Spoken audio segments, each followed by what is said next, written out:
इस दिल दहला देने वाले कहानी की शुरुआत होती है अमेरिका को दिखाते हुए, जहां पर हाल ही में कई सारे आतंकी हमले हुए थे। यूएस मिलिट्री अब बहुत ही ज्यादा चौकन्ना हो गई होती है। अब हमें एक आदमी दिखाया जा रहा था जिसके हाथ में फोन तो होता है, बट वो किसी से बात नहीं कर रहा था। तभी अचानक उसके पीछे से कई सारे यूएस मिलिट्री सोल्जर्स आ जाते हैं और उसे पकड़कर लेकर जाने लगते हैं। उस आदमी के मुंह पर कपड़े बांध दिए थे जिससे कि उसे पता ही नहीं चलता कि वो कहाँ लेकर जा रहे हैं उसे। उस आदमी के साथ और भी बहुत सारे अनजान लोग होते हैं जिनकी चेहरे पर कपड़े बांधे गए थे। उन्हें हेलीकॉप्टर, बोट और इन सारी चीजों से ट्रेवल करते हुए एक दूसरे आइलैंड पर ला दिया जाता है। फिर बाद में पता चला कि ये सारे लोग बहुत ही बड़े क्रिमिनल्स हैं जिन्होंने अमेरिका में बमबारी की थी और अब इन्हें डिटेंशन सेंटर में रखा जा रहा है सजा देने के लिए। ये एक ऐसी जगह थी जहाँ से कोई भी अपराधी भाग नहीं सकता था। उन्हें एक छोटे पिंजरे में रखा जाता था जहाँ समय समय पर उन्हें सारी सुविधाएं प्रोवाइड की जाती थी, लेकिन यहाँ से भागकर निकलना आज तक किसी के लिए पॉसिबल नहीं हो पाया था।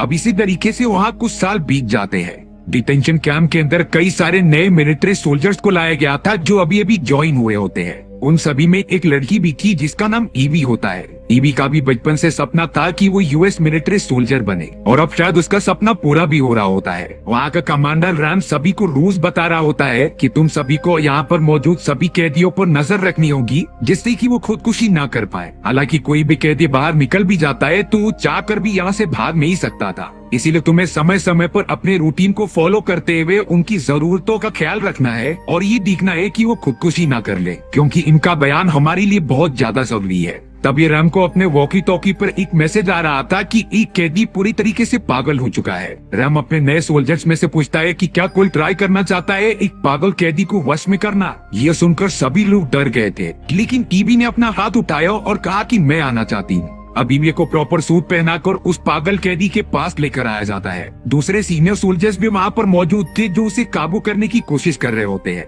लेकिन अब अचानक उस कैदी ने ईवी के मुंह पर मार दिया और उसके ऊपर थूक भी दिया था। पर अभी भी बहुत ही ज्यादा गुस्सा हो जाती है और वो जाकर कैदी के पीठ में लात मारती है, जिससे कि वो कैदी थोड़ा सा कमजोर होकर नीचे गिर गया था। कमांडर ईवी को कहते हैं कि welcome to the senior club. अब सारी चीजें नॉर्मल होने के बाद ईवी अपने रूम में आकर अपनी मॉम से वीडियो कॉल पे बात कर रही होती है। ईवी की मॉम कह रही थी कि अब तुम्हें शादी कर लेनी चाहिए, बट ईवी बताती है कि मैं किसी सोल्जर आदमी को अपना हस्बैंड नहीं बनाना चाहती। वो अपनी मॉम के साथ सारा एक्सपीरियंस शेयर कर रही थी कि उसे यहाँ पर कैसा लग रहा है। अब अगले दिन यहाँ पर ईवी को सभी कैदियों की जेल के अंदर बहुत सारे बुक्स को लेकर जाना था जिससे कि पढ़कर वो सब बिजी रहे। सभी कैदियों को किताबें देते हुए ईवी अब एक ऐसे कैदी के पास पहुंच जाती है जिसका नाम एली था। एली से पूछने पर वो बता रहा होता है कि मुझे हैरी पॉटर का पार्ट 7 चाहिए, लेकिन ईवी ने कहा कि मेरे पास ये बुक अभी मौजूद नहीं है। बट इतने सालों से एली यहाँ पर कैद था तो उसने सारी की सारी किताबें पढ़ ली थी और बार बार वही किताबें पढ़कर वो तंग आ चुका था। लेकिन फिर बाद में कमांडर रैम वहाँ आकर सब कुछ संभालते हैं और ईवी को आगे बढ़ने के लिए कहते हैं। ईवी को साफ साफ इंस्ट्रक्शंस थे कि वो किसी भी कैदी के पास जाकर अच्छे से बात ना करे,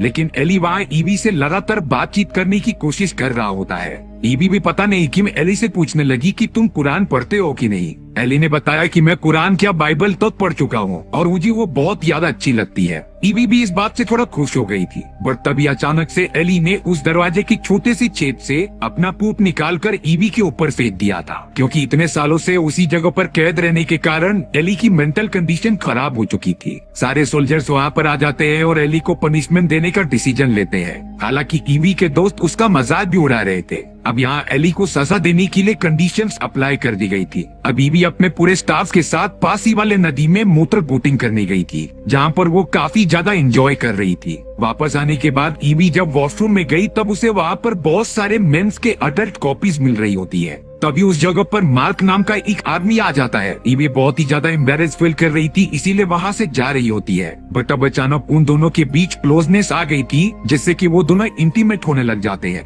बट ईवी को बीच में होश आ गया और वो तुरंत ही धक्का देकर वहाँ से भाग गई। अब एक दिन ईवी अपने ऑफिसर्स के साथ एली की जेल के अंदर जाती है। एली को सजा के तौर पर उसे काफी ज्यादा मारा गया था जिससे कि वो बेहोश हो चुका होता है। ईवी ने अंदर आने के बाद नोटिस किया कि अली ने अपने ग्लास के ऊपर बहुत सारे अच्छे अच्छे डिजाइन बनाए हैं। उसे समझ नहीं आ रहा था कि अगर एली इतना अच्छा आर्टिस्ट है तो उसे गलत काम करने की क्या जरूरत पड़ गई। ईवी को अब थोड़ा शक होने लगा, इसीलिए वो अली के बारे में और भी ज्यादा जानकारी इकट्ठा करना चाहती थी। वो चले जाती है कंट्रोल रूम में अली के बारे में कुछ फाइल्स पढ़ने के लिए, जिसमें कि अली के बयान लिखे गए थे, जो शुरुआत से यही बोल रहा था कि उसे कुछ भी नहीं पता है। अली को तो सिर्फ यूएस गवर्नमेंट ने शक के तौर पर पकड़ा हुआ था। ईवी को ये डाउट हो रहा होता है कि अगर एली ने कुछ किया ही नहीं है तो उसे पकड़ कर क्यों रखा गया है। वो अपने सीनियर से पूछने चली जाती है कि आखिर इसका मतलब क्या है, पर सीनियर्स ईवी को समझाते हैं कि इस जगह पर जितने भी अपराधी हैं, उनका कहीं न कहीं आतंकवादियों से ताल्लुकात रह चुके हैं, इसीलिए उन्हें यहाँ पर कैद किया गया है।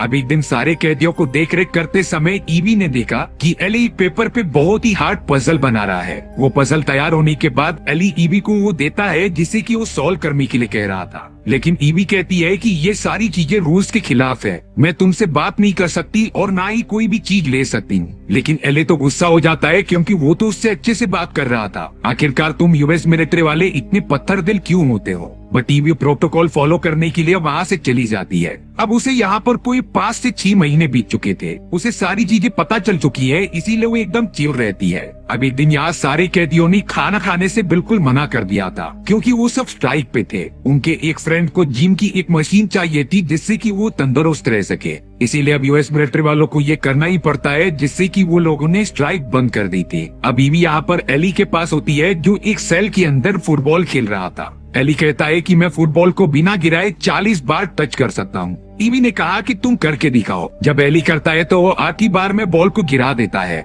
एली कह रहा था कि तुम जैसी ब्यूटीफुल सोल्जर अगर सामने खड़ी हो तो फुटबॉल पर नजर कैसे जाएगी। ईवी भी थोड़ा हंसने लग जाती है, लेकिन कमांडर रैम को ये सारी चीजें बिल्कुल भी नहीं अच्छी लगती कि ईवी एली से बात करे, इसीलिए वो ईवी को बुलाकर उसे डांटने लग जाते हैं। अब एली को उसी जगह पर नहाना था, लेकिन कमांडर रैम ईवी को लेकर जाते हैं एली को उस पोजीशन में दिखाने के लिए। एक तरीके से कमांडर रैम ईवी को पनिश कर रहे थे। एली तो बहुत ही ज्यादा एम्बैरेस हो जाता है, लेकिन उसे नहाना पड़ता ही है। ईवी तो अब अपने सीनियर ऑफिसर से कमांडर रैम के बारे में शिकायत करनी चली गई थी, लेकिन उन सीनियर्स ने ईवी की कोई भी बात नहीं मानी, जैसे कि वो रैम से मिले हुए थे। रैम को जब ये बात पता चली कि ईवी ने उसके खिलाफ शिकायत करने की कोशिश की है, तब वो उसे आकर डराता धमकाता है कि आगे से ऐसा नहीं होना चाहिए। अब ये सारी चीजें ईवी को बहुत ज्यादा गलत लगने लगी थी। उसे ये समझ में आ चुका था कि एली एकदम बेकसूर है, सिर्फ यूएस मिलिट्री वालों ने उसे शक होने के कारण यहाँ इतने सालों से कैद करके रखा है। वो तो थोड़ा डिस्टर्ब रहने लगे। अब यहाँ एली एक फिक्स टाइम पर बार बार बाहर दिख रहा होता है, क्योंकि यही वो समय था जब ईवी आती थी। बट पूरा दिन बीत जाता है लेकिन ईवी आती ही नहीं।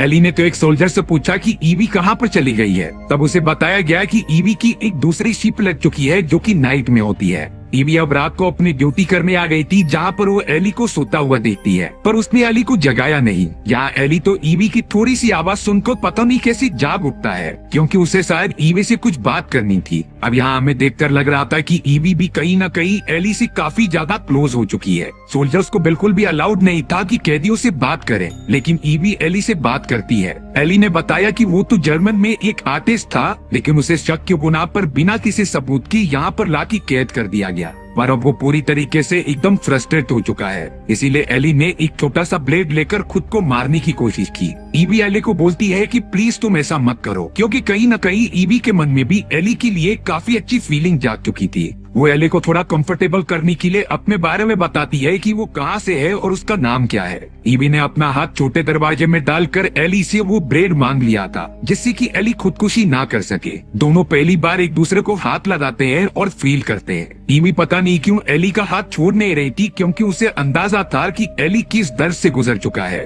15 साल कोई आम बात नहीं होती। वो तो एली के दर्द को फील भी कर पा रही थी, लेकिन अब ईवी को पता था कि 20 साल बीतने वाले हैं और वो कुछ ही दिनों के अंदर यहाँ से चली जाएगी। इसीलिए वो एली को अलविदा कहकर वहाँ से तुरंत ही भाग जाती है। एली को भी पता चल चुका था कि ईवी यहाँ से जा चुकी है। ईवी तो जाते समय एली से मिलकर भी नहीं जाती, क्योंकि अगर वो उसके सामने आई तब उसका चेहरा देखकर वो जा नहीं पाएगी। साल बीतने के बाद उसी तरीके से कई सारे नए सोल्जर्स वहाँ पर आते हैं, जो एली से काफी बुरी तरीके से बिहेव कर रहे थे। अब एक मेल सोल्जर वहाँ पर आया था बुक देने के लिए। एली तो फिर से डिमांड करता है कि उसे हैरी पॉटर का 7th पार्ट चाहिए, लेकिन उस मेल सोल्जर ने काफी बुरी तरीके से बर्ताव किया। तभी अली की नजर उस बुक शेल्फ के एक नए बुक पर जाती है, जिसे मांगकर वो पढ़ने लगा। और ये किसी और ने नहीं बल्कि ईवी ने रिकमेंड की थी। उसने तो अपना मैसेज भी लिखा था कि सब कुछ ठीक हो जाएगा। जिसके बाद हमें ईवी दिखाई गई, जो बहुत ही ज्यादा रो रही होती है क्योंकि वो एली को किसी भी हालत में बचा नहीं पाई। और इसी अधूरी लव स्टोरी के साथ हमारी कहानी खत्म हो जाती है। अगर आप डॉक्टर मूवी टेलर चैनल पर नए हो तो चैनल को सब्सक्राइब जरूर कर लेना, क्योंकि इसी तरीके की मजेदार कहानियां आती रहेंगी।